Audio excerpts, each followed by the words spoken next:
ആചാരപ്പെരുമയിൽ തൃശൂർ പൂര വിളംബരം ഇന്ന് നെയ്തലക്കാവിൽ നിന്നുള്ള എഴുന്നള്ളത്ത് തുടങ്ങിയിരിക്കുകയാണ്. നെയ്തലക്കാവിൽ നിന്ന് സി വി അനുമോദും കിഴക്കേ നടയിൽ നിന്നും ജി ശ്രീജിത്തും ചേരുന്നുണ്ട്. വിവരങ്ങളുമായി ആ ദൃശ്യങ്ങളിലേക്ക് കൂടി നമുക്കൊന്ന് പോകാം.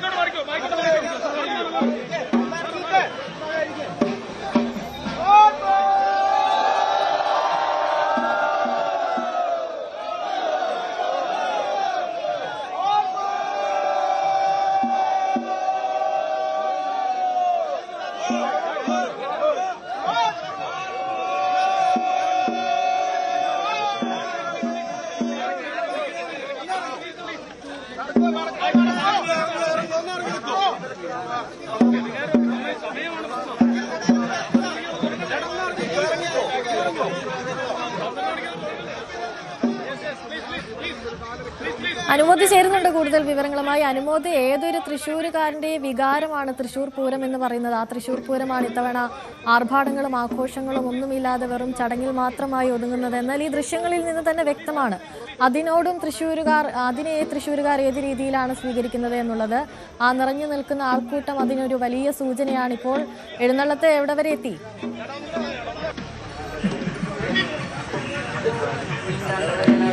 അനുശ്രീ, പൂര വിളംബരത്തിനായി നെയ്തലക്കാവമ്മ ആ നെയ്തലക്കാവ് ക്ഷേത്രത്തിൽ നിന്നും എഴുന്നള്ളുകയാണ് വടക്കുനാഥ സന്നിധിയിലേക്ക്. തന്റെ തട്ടകത്തിലൂടെ തനിക്കായി കാത്തിരിക്കുന്ന ഭക്തരെ കാണാൻ അവർ നിവേദിക്കുന്ന ഫലങ്ങളും പഴങ്ങളും ഒക്കെ സ്വീകരിച്ച് അവരനുഗ്രഹിച്ച് തട്ടകത്തിലമ്മ നെയ്തലക്കാവിലമ്മ വടക്കുനാഥ ക്ഷേത്ര സന്നിധിയിലേക്ക് എഴുന്നള്ളുന്നതിന്റെ ദൃശ്യങ്ങളാണ് നമ്മൾ കാണുന്നത്. നേരത്തെ തന്നെ ഈ ഒരു ചടങ്ങ് പ്രധാനപ്പെട്ട പൂരത്തിന്റെ ഏറ്റവും പ്രധാനപ്പെട്ട വിശേഷ ചടങ്ങിലൊന്നായിട്ട് തന്നെയാണ് കാണുന്നത്. നെയ്തലക്കാവമ്മയ്ക്കാണ് ഈ തെക്കേ നട തുറന്ന് പൂരവിളംബരം ചെയ്യാനുള്ള അനുവാദം ശക്തൻ തമ്പുരാൻ നൽകിയിരിക്കുന്നത്. തെക്കേ ഗോപുരനട സാധാരണഗതിയിൽ തൃശൂർ പൂരത്തിന്റെ ദിവസവും ശിവരാത്രിക്കും മാത്രമാണ് തുറക്കുക.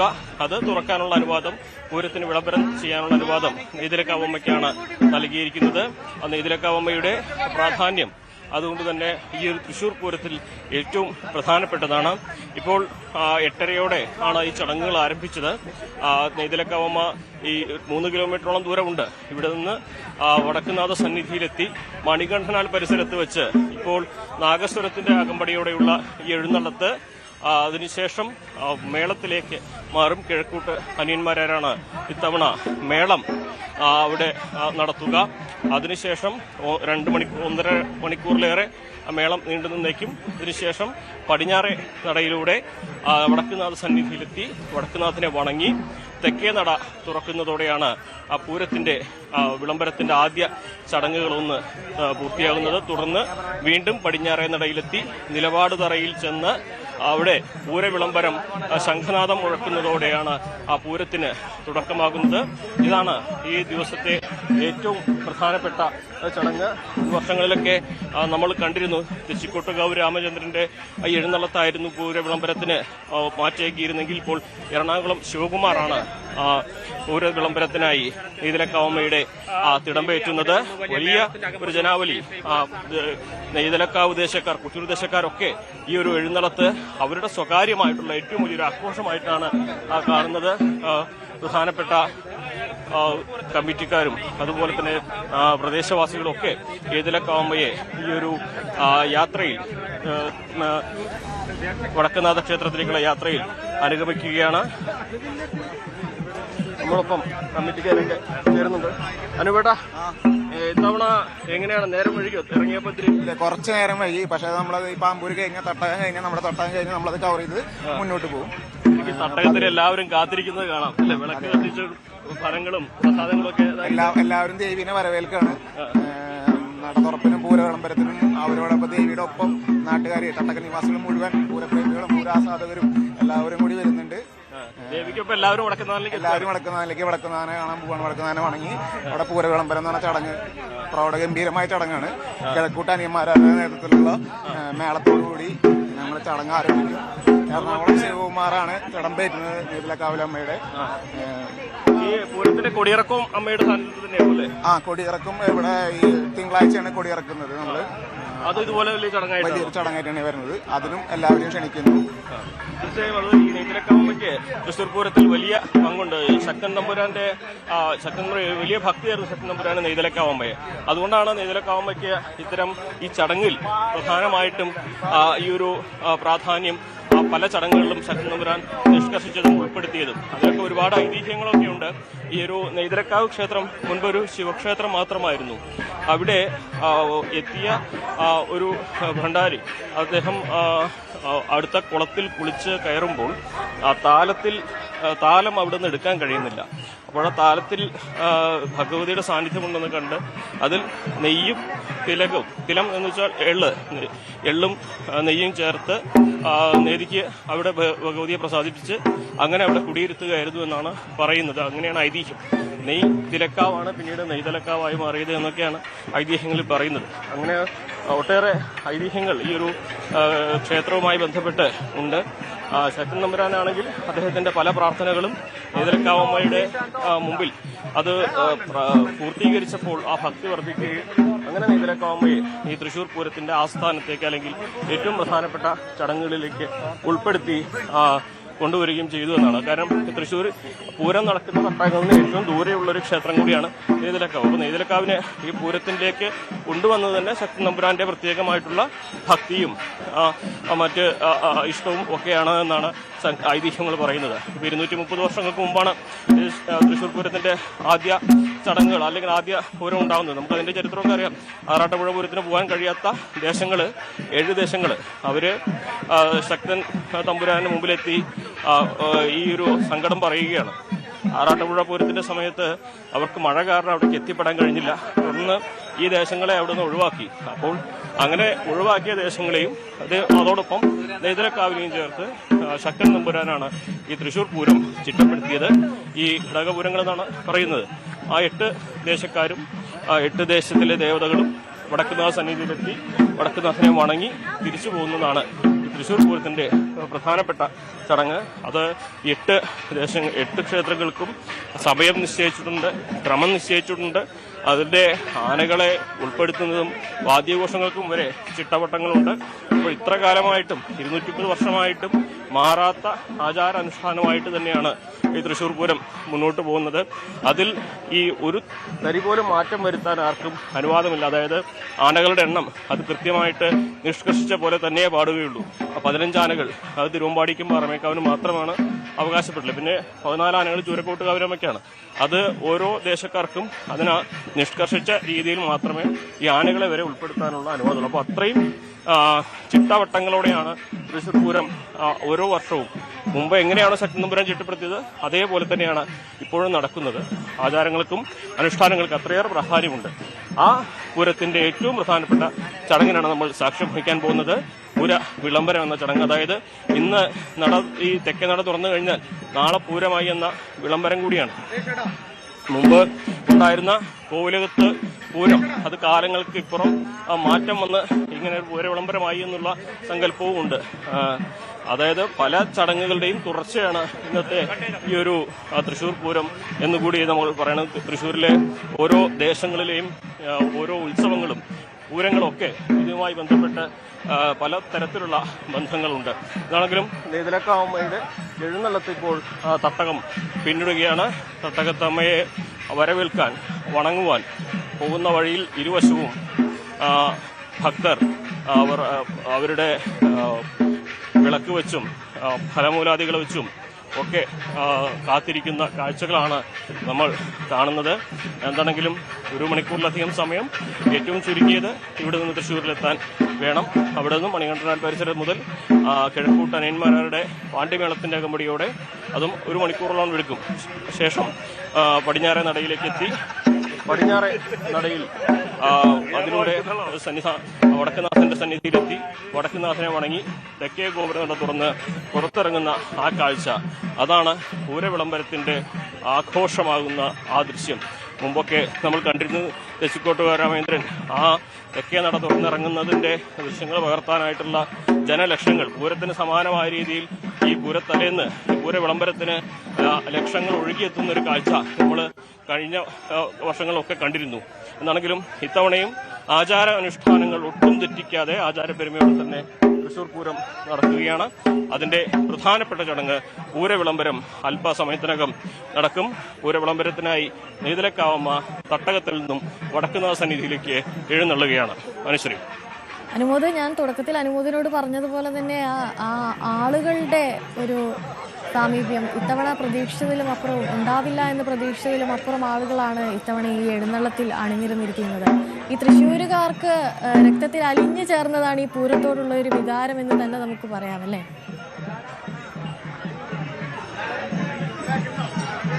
തീർച്ചയായും തൃശ്ശൂരുകാരുടെ ഒരു അഭിനിവേശമാണ് പൂരം. പൂരം എന്നാൽ എല്ലാ വർഷവും പൂരത്തിന്റെ സമയത്ത് എവിടെയാണെങ്കിലും ഈ നാട്ടുകാർ ഇവിടെ എത്തും, ഈ പൂരത്തിൽ പങ്കാളിയാകും. അത് ഓരോ വർഷവും അവർ പൂരത്തിന് വേണ്ടി മാറ്റിവെക്കുന്നതാണ് അവരുടെ ജീവിതത്തിലെ ഏറ്റവും പ്രധാനപ്പെട്ട ഒരു സമയം. നമുക്ക് ഇവരോടൊക്കെ ചോദിക്കാം, ചേട്ടാ ഈ എഴുന്നള്ളത്തിന്റെ കൂടെ പോവാന്നുള്ളത് ഈ തട്ടകത്തിലുള്ള ഒരു അത്രയും വിശ്വാസവും അവകാശവും എന്താ പറയാ, ഭഗവതി പോകുമ്പോ കൂടെ പോവാ, ഭഗവതിക്ക് അകമ്പടി സേവിച്ച് പോവുക എന്നുള്ളതാണ്. നെയ്തലക്കാവ് ഭഗവതിയാണ് തൃശ്ശൂർ പൂരത്തിന് നാണി കുറിക്കുന്ന, നട തുറക്കുന്നതും പൂര വിളംബരം നടത്തുന്നതും. ഭഗവതി പോകുമ്പോ തട്ടക നിവാസികള് അകമ്പടിയായിട്ട് കൂടെ പോകും. ഈ തവണ ദുരന്തത്തിന്റെ പശ്ചാത്തലത്തിൽ ആളുകൾ കുറവുണ്ടാവുന്നൊക്കെ പലരും പറഞ്ഞിരുന്നു. പക്ഷെ എല്ലാ തവണത്തെയും പോലെ നല്ല ആളുകളാണ് അല്ലേ? ഇല്ല, ആൾക്കാർ കുറവുണ്ടാവുമെന്നാണ് വിചാരിച്ചത്. പക്ഷെ ആൾക്കാര് കുറവല്ല, കൂടുതലാ. ചടങ്ങായിട്ടാണ് പറയുന്നത്. ചടങ്ങായിട്ട് പറഞ്ഞാൽ ആ തൃശ്ശൂർ പൂരത്തിന്റെ ഒരു ക്രേസ് ഉണ്ടല്ലോ, അപ്പൊ അതിന്റെ രീതിയില് ആൾക്കാർ കൂടുതലാവോ. ബാക്കി വെടിക്കെട്ടപകടം പറ്റിയത് വലിയൊരു ദുരന്തം തന്നെയാണ്. ഇപ്പൊ ഇത്രയും പേര് മരിച്ചിട്ടുള്ളത്. ഇനി ബാക്കി മരിക്കാൻ, അതായത് മരിച്ചിട്ടുള്ളത് ഇത്ര പേര് മരിച്ചിട്ടുണ്ട്. ഇനിയിപ്പോ ഹോസ്പിറ്റലിലുള്ള ഐസിയുലുള്ളതൊക്കെ എത്ര പേര് ഉണ്ടല്ലോ. അപ്പൊ നമ്മള് ചടങ്ങായിട്ട് തന്നെയാണ് വിചാരിച്ചിട്ടുള്ളത്. പക്ഷെ ഈ ഒരു ദിവസം ഈ ഒരു എഴുന്നള്ളത്തിന്റെ കൂടെ നടക്കുക, അവിടെ നട തുറക്കുമ്പോ അവിടെ ഉണ്ടാവുക, അതൊക്കെ ഓരോ തൃശ്ശൂരുകാരനും മനസ്സുകൊണ്ട് എപ്പോഴും ആഗ്രഹിക്കുന്നതാണ്. നാട്ടുകാർക്കും തൃശ്ശൂർക്കാർക്കും ഒക്കെ ഒരു ഇതുള്ളതല്ല തൃശ്ശൂർ പൂരം. സ്വാഭാവികമായിട്ടും മറ്റെല്ലാത്തിനേക്കാളും ഈ ദിവസം ഈ ചടങ്ങുകൾക്ക് തന്നെയാണ് ഇവിടെ തൃശ്ശൂരുകാർ പ്രാധാന്യം കൊടുക്കുക. ഇനിയിപ്പോ ചടങ്ങിന് പ്രാധാന്യം ബാക്കി കഴിഞ്ഞാ തീർച്ചയായും അത് തന്നെയാണ് അതിന്റെ പ്രധാനപ്പെട്ട കാര്യം. ശ്രീ, അതുപോലെ തന്നെയാണ് എല്ലാ ചടങ്ങുകളെന്ന് പറഞ്ഞാൽ ചടങ്ങുകളൊക്കെ ഉണ്ടാവും, വെടിക്കെട്ട് മാത്രം ഉണ്ടാവില്ല. അതെ അതെ അതെ, അതാണ് തൃശ്ശൂരുകാരെ സംബന്ധിച്ച് ഈ ഒരു പൂരം എന്നത് അവരുടെ രക്തത്തിൽ അലിഞ്ഞിട്ടുള്ളതാണ്. അവരുടെ പൂരത്തോടുള്ള അഭിനിവേശവും അവരുടെ താല്പര്യമൊക്കെ കേരളത്തിലെ മറ്റേത് ക്ഷേത്രങ്ങളെക്കാൾ ഉള്ളത് തൃശ്ശൂർ തന്നെയാണ്. അപ്പോൾ തൃശ്ശൂരിന്റെ പൂരം അത് ആചാരാനുഷ്ഠാനങ്ങൾ തെറ്റിക്കാതെ, എന്നാൽ വെടിക്കെട്ട് മാത്രം ഒഴിവാക്കി കഴിഞ്ഞ തവണത്തേതിനേക്കാൾ ഗംഭീരമായിട്ട് എന്ന് പറയുമ്പോൾ നമ്മൾ അതിന്റെ പ്രൗഢിയല്ല, പക്ഷെ ആചാരാനുഷ്ഠാനങ്ങളിൽ ചിട്ടവട്ടങ്ങളിലൊക്കെ ഒന്നും മാറ്റം വരുത്താതെ ഒരുപക്ഷെ കൂടുതൽ ആളുകൾ ഈ ദിവസങ്ങളിൽ എത്താനുള്ള ഒരു സാധ്യത കൂടി കണ്ടിട്ട് തന്നെയാണ് നമ്മൾ ആ വാക്ക് ഉപയോഗിച്ചത്. എന്തെങ്കിലും ഒരു തൃശ്ശൂർ പൂരത്തിന്റെ മാറ്റ് എവിടെയും കുറയില്ല എന്ന് വിളിച്ചു പറയുന്നതാണ് ഈ വിളംബരത്തിന് മുമ്പുള്ള തട്ടകത്തെ കാഴ്ചകൾ. അനുമോദ്, അതുപോലെ തന്നെ ഇപ്പോഴത്തെ ഒരു കാലാവസ്ഥ നമ്മൾ എടുത്തു പറയേണ്ടതാണ്. ഇനിയിപ്പോൾ 1 മണിക്കൂറോളം സമയം എടുക്കുമെന്ന് പറഞ്ഞു എഴുന്നള്ളത്ത്. ഇനി അനുമോദിലേക്ക് തിരിച്ചു വരാം. ഇപ്പോൾ കിഴക്കേ നടയിൽ നിന്നും ജി ശ്രീജിത്തും ചേരുന്നുണ്ട് വിവരങ്ങളുമായി. ശ്രീജിത്ത്, അവിടെ എന്തൊക്കെയാണ് ഇപ്പോഴത്തെ സാഹചര്യം? ഒരുക്കങ്ങളൊക്കെ പൂർണ്ണമായോ? തെക്കേ നടയിലുള്ള പൂര വിളംബരത്തിനായുള്ള കാത്തിരിപ്പിലാണോ പൂരനഗരി മുഴുവൻ?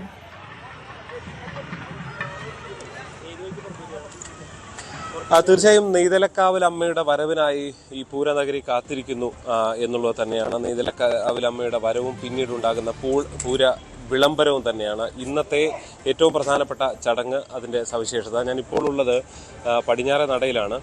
ഇവിടേക്കാണ് നെയ്തലക്കാവിലമ്മ ഇതുവഴി വന്ന് പ്രവേശിച്ച് പുറത്തിറങ്ങി. ഇവിടെ നിലപാട് തറയുണ്ട്. ആ നിലപാട് തറയിലെത്തി ശംഖ് വിളിക്കുന്നതോടുകൂടിയാണ് പൂര വിളംബരം ആകുന്നത്. അതായത് അനുമോദ് തന്നെ നേരത്തെ സൂചിപ്പിച്ച പോലെ തന്നെ ഇവിടുന്ന് സ്വരാജ് റൗണ്ട് കഴിഞ്ഞ് പിന്നെ ഇങ്ങോട്ട് കിഴക്കൂട്ട അനിയന്മാരുടെ നേതൃത്വത്തിൽ വലിയ വാദ്യമേളങ്ങളോടുകൂടിയാണ് നെയ്തലക്കാവിൽ അമ്മയുടെ ഒരു സ്വീകരണം ഉണ്ടാകുക. എന്തായാലും ആ നിലയിലുള്ള ആചാരപരമായ ചടങ്ങുകളിലേക്ക് തൃശ്ശൂർ പൂരനഗരി കടക്കുന്നു എന്നുള്ളതാണ് നമുക്ക് എടുത്ത് കാണാൻ സാധിക്കുന്നത്. ഇത്തവണത്തെ ഒരു പ്രത്യേകത ഈ ദുരന്തമൊക്കെ ഉണ്ടായതുകൊണ്ട് തന്നെ ആഘോഷം എന്നുള്ളത് പരിപൂർണമായും ഏതാണ്ട് മാറ്റിവെക്കുന്നു. പകരം ഏതാണ്ട് എല്ലാം ആചാരത്തിന്റെ ഭാഗമായി നടക്കുന്ന ചടങ്ങുകളാണ് എന്നുള്ളതാണ് നമുക്ക് എടുത്ത് കാണാൻ സാധിക്കുന്നത്. വെടിക്കെട്ട് ഉൾപ്പെടെയുള്ളവ എല്ലാം ഒഴിവാക്കുമ്പോഴും ഇപ്പോൾ തന്നെ ഈ പൂരചമയ പ്രദർശനം തിരുവമ്പാടിയിൽ നടക്കുകയാണ്. അതും അങ്ങനെ ഒരു ഉദ്ഘാടനമൊന്നും ഇല്ലാതെ അവിടെ എത്തി കാഴ്ചക്കാർക്ക്, പൂരപ്രേമികൾക്ക് ഇതൊക്കെ കാണാനുള്ള സൗകര്യം ഉണ്ടാകും എന്നുള്ളതാണ് ഇതിൻ്റെ ഒരു പ്രത്യേകത. എന്തായാലും ഇന്ന് ഇപ്പോൾ തുടങ്ങിക്കഴിഞ്ഞാൽ പിന്നീട് ഉള്ള മണിക്കൂറുകൾ ഏതാണ്ട് എല്ലാം പൂരത്തിൻ്റെതായി മാറുന്ന കാഴ്ചയാണ് നമുക്ക് കാണാൻ കഴിയുന്നത്. ആഘോഷങ്ങളൊന്നും ഇല്ലെങ്കിലും ഈ ആനകളുടെയൊക്കെ വരവ് തന്നെ പൂരപ്രേമികളെ സംബന്ധിച്ച് അവരുടെ മനസ്സ് നിറയ്ക്കുന്നതാണ് എന്ന കാര്യത്തിൽ സംശയമില്ല. ഇത്തവണ തൃക്കടവൂർ ശിവരാജു ഈ പൂരത്തിൽ പങ്കാളിയായി എത്തുന്നു. പാറമേക്കാവിൻ്റെ തിടമ്പ് ഏറ്റുന്നത് തൃക്കടവൂർ ശിവരാജുവാണ്. ശിവരാജു അല്പസമയം മുമ്പ് ഈ വടക്കുന്നാഥൻ ക്ഷേത്രത്തിനുള്ളിലേക്ക് വണങ്ങാനായി പോയിട്ടുണ്ട്.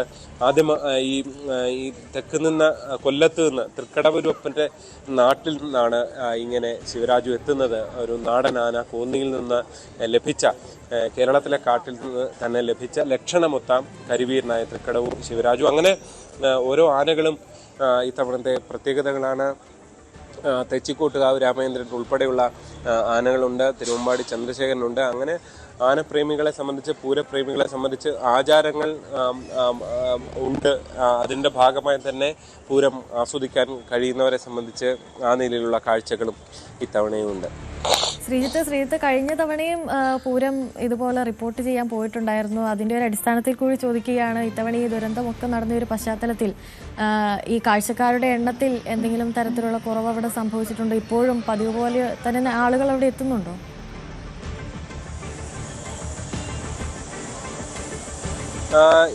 ഈ നിമിഷം നമുക്കൊരു അന്തിമമായ കാര്യം പറയാൻ കഴിയില്ല. ഇപ്പോൾ ക്ഷേത്ര ദർശനത്തിനായൊക്കെ എത്തുന്ന ഭക്തരുടെ എണ്ണം ഇവിടെ തുടരുന്നുണ്ട്.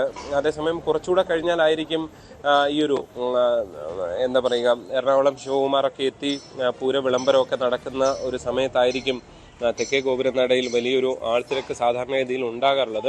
ആ സമയം എന്ന് പറഞ്ഞാൽ ഇനിയും ഏതാണ്ട് ഒരു മണിക്കൂറെങ്കിലും കുറഞ്ഞത് കഴിയാൻ തന്നെയാണ് സാധ്യത. അതിനുശേഷമായിരിക്കും അത്തരം ചടങ്ങുകളിലേക്ക് എത്തുക. ക്ഷേത്രത്തിനുള്ളിൽ പ്രവേശിച്ച് പടിഞ്ഞാറേ നടയിൽ കൂടി ക്ഷേത്രത്തിനുള്ളിൽ പ്രവേശിച്ച ശേഷം തിരിച്ചെത്തി ആണ് ഇവിടെ പൂര വിളംബരം നടക്കുക. അതിനുശേഷം ഈ തെക്കേ ഗോപുര നടയിലൂടെ പുറത്തിറങ്ങി ഈ നെയ്തലക്കാവിലമ്മയുടെ മടക്കമാണ്. അങ്ങനെ ആ ചടങ്ങുകൾ ഇപ്പോൾ ഇവിടെ കുറച്ചു പേർ നിൽക്കുന്നുണ്ട് എന്നുള്ളതാണ്. പക്ഷേ ഈ തൃക്കടവൂർ ശിവരാജു ഒക്കെ വരുന്ന സമയത്ത് ഒരുപാട് ആളുകൾ കൂടേണ്ടതാണ്. പക്ഷെ അത്രത്തോളം വലിയൊരു ആൾക്കൂട്ടം എന്തായാലും ഈ സമയത്ത് നമുക്ക് കാണാൻ കഴിയില്ല.